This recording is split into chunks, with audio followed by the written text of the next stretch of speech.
Hi folks, today we are here to present a quite simple configuration for you all of the LC800 control system.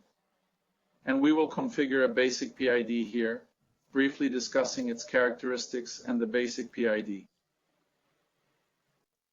The LC800 is a logical controller and programmable.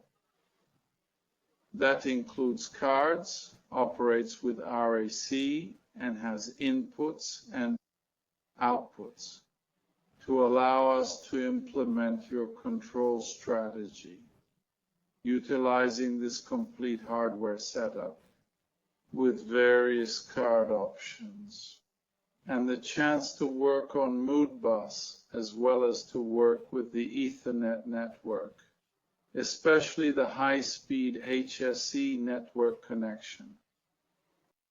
We have the capability and options for network and Ethernet communication utilizing the HSE protocol, and we can exchange information from the operation station, the configuration and maintenance stations, and between the CPUs of the LC800 system, exchanging information on an open network. The LC800 is installed in a panel as demonstrated in this example image.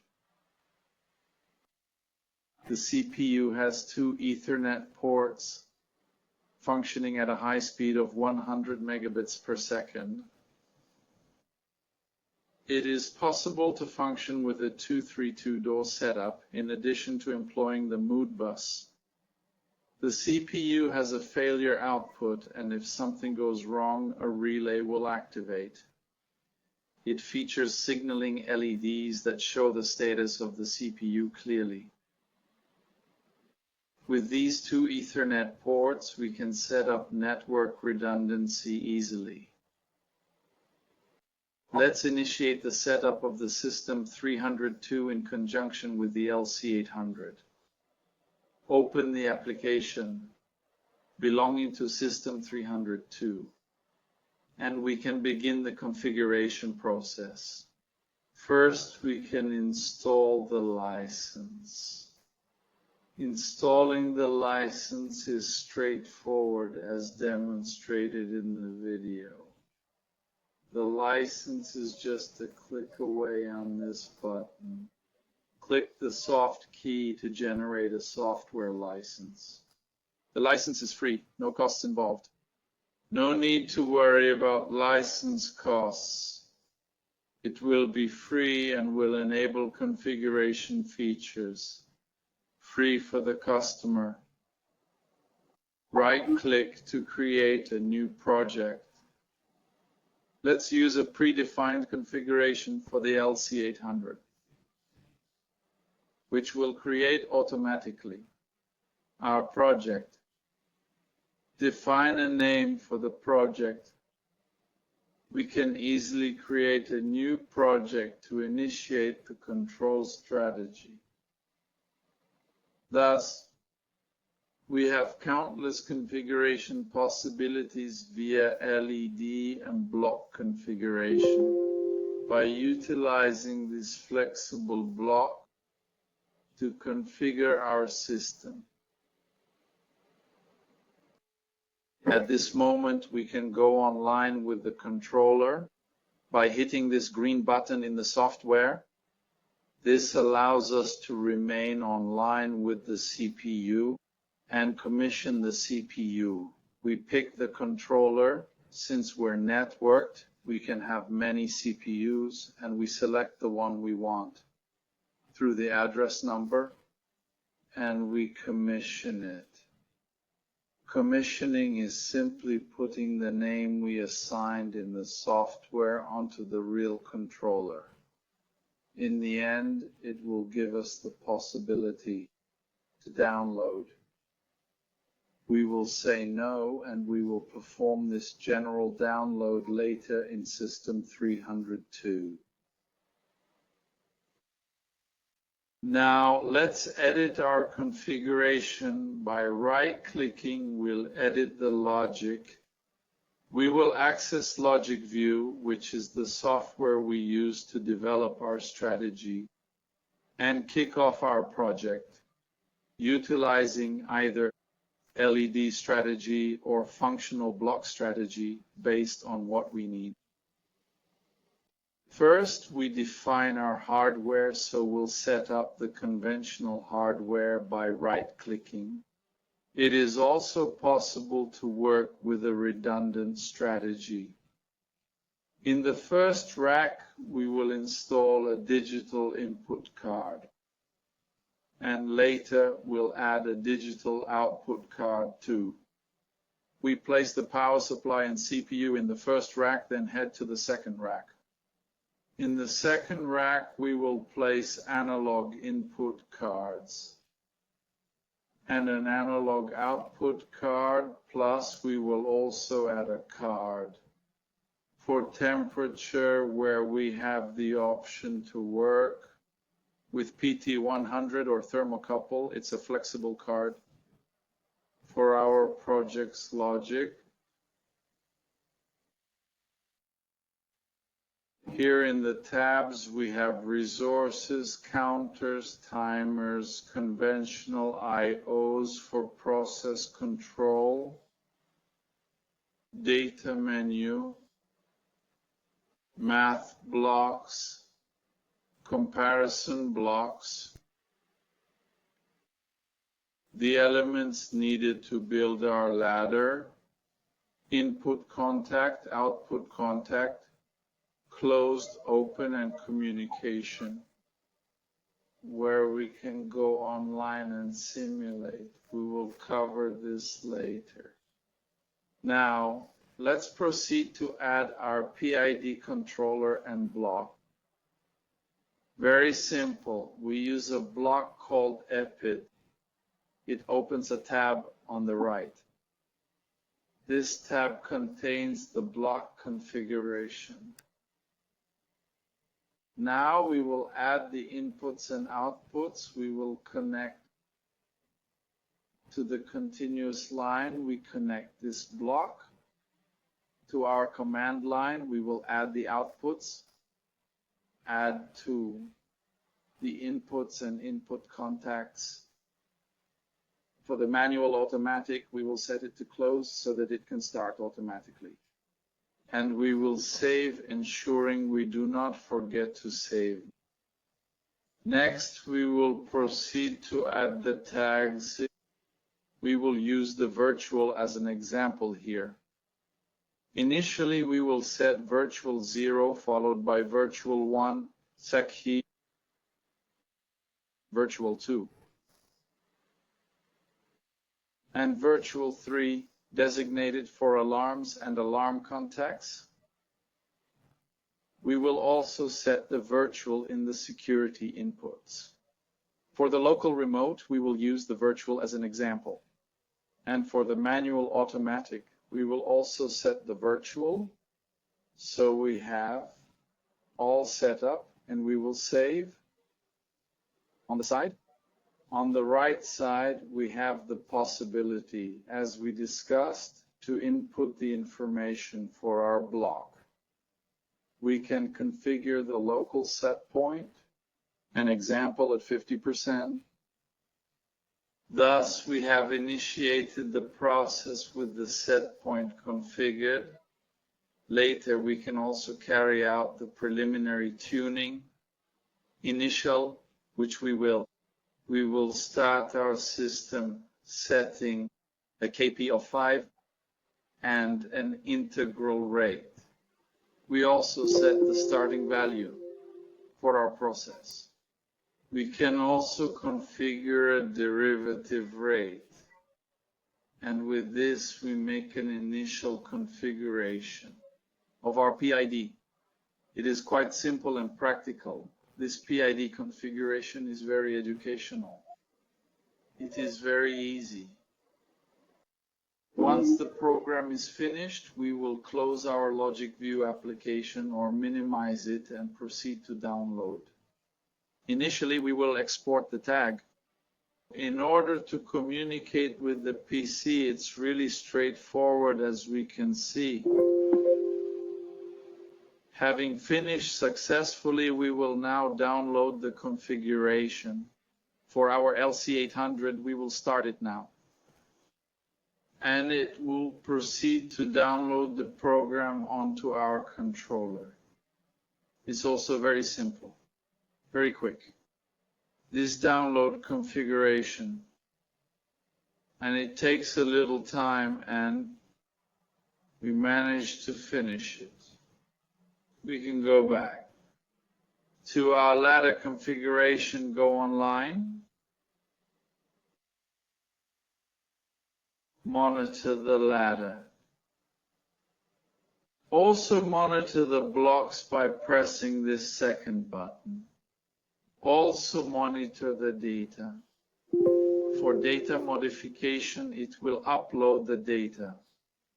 By clicking on the PID block, we can view the data on the right side. With this, we can make changes through this tab on the right side. Change settings. This information will automatically go to our controller.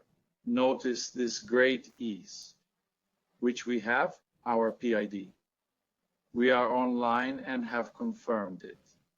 The controller and PID are operating, managing our control valve by opening and closing. With the project done, we will close it now. The window. About the logic view and syscon. And we are able to manage our project, our logic within logics, in the Areas tab. And easily, as you can see, we can open our project again. With this, we can edit our project again, make changes. We can also go online to carry out maintenance if needed, to verify if the sensors and transmitters are working properly and our PID is working. Thus, we complete the basic setup of the PID. And you can see that it is quite simple, very educational. It's very easy to utilize System 302 using the LC800. All right, everyone, we have seen how to configure the PD. We employed the EPD block to establish the physical connections with analog inputs and outputs, getting signals from 4 to 20. We have to use two blocks, the MAI and the MAU. The MAI block handles multiple analog inputs. To obtain information from the transmitter, such as a 4 to 20 signal, and the MAU, which handles multiple analog outputs, where we will receive. We will transmit the information to the valve, so we will send 4 to 20 to the valve. We will use the MAU. Therefore, the MAI and MAU blocks need to be configured and positioned on the rack. And it should also be checked what the card's position is so we can configure it. We need to configure this block.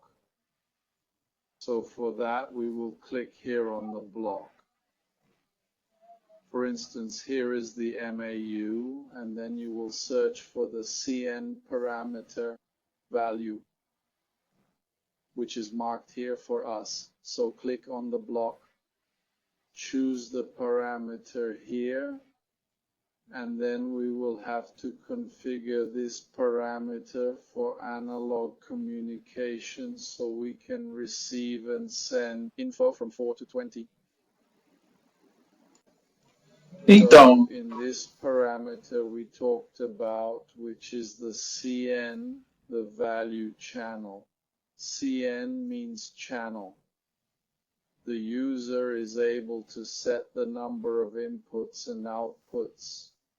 For instance, the channel typically has 8 inputs, so we will have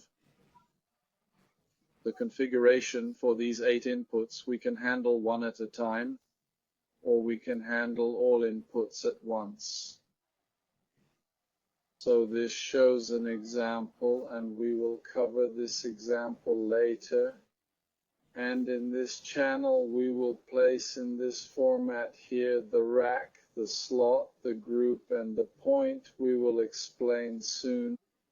Next, about this configuration. So what we have here is first the rack. You will indicate which rack it is. The rack commences at address 0. If you are using the first rack, you should enter 0. 1, 2, 3, 4, and so on. Keep in mind that the LC800 can support a maximum of 15 racks. Then the slot. We will begin counting the slots from 0 as well. That is, you will take the rack. There are 4 slots starting at 0, which means it ranges from 0 to 3. Next, you will configure the group. The next number to set for the group. What does group mean? There are 2 terminal block sets, typically colored green, and they have 2 groups. So usually you will set it to group 0 or group 1, so it tells us here.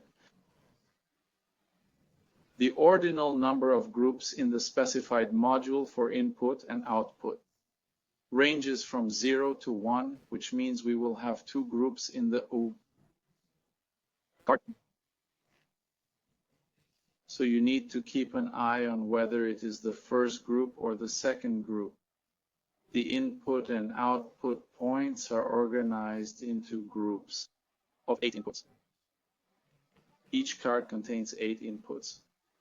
We must verify that each input has 4. Each group has 4 inputs. So we have group 0 or group 1. Then we will insert by. Lastly, in this channel code, we will add the point that we will use. You can use the point from 0 to 7 if you specifically choose a channel. Setting it to 9 indicates that you will select all points available. If you take a card and want all 8 analog inputs or 8 analog outputs, you will set it to 9.